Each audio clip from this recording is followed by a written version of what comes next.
sometimes it takes negative to bring about positive change.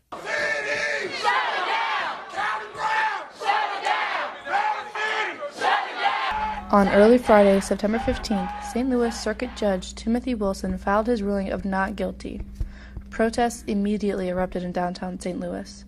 Jason Stockley, a former St. Louis police officer, was charged last year with first-degree murder and armed criminal action in the shooting death of Anthony Lamar Smith on December 20th. Protests that started with simple numbers of 200 grew to reach the 1,000 mark within hours.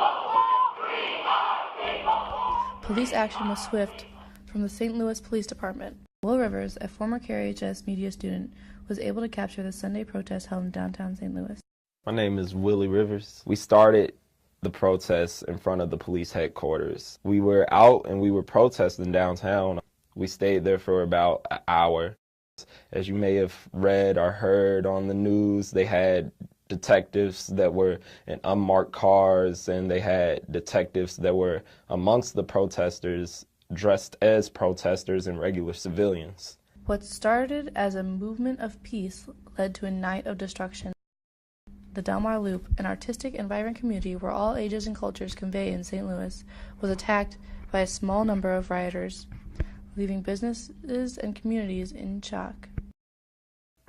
I know I'm going to sound kind of messed up for this, but I feel that it was needed because of the looting and the rioting and the destruction of property. You're definitely going to have people that look at that whole movement and organization differently, but you have a lot of people that are going to look at it and be like, okay, this is a call for help. This is a cry for help.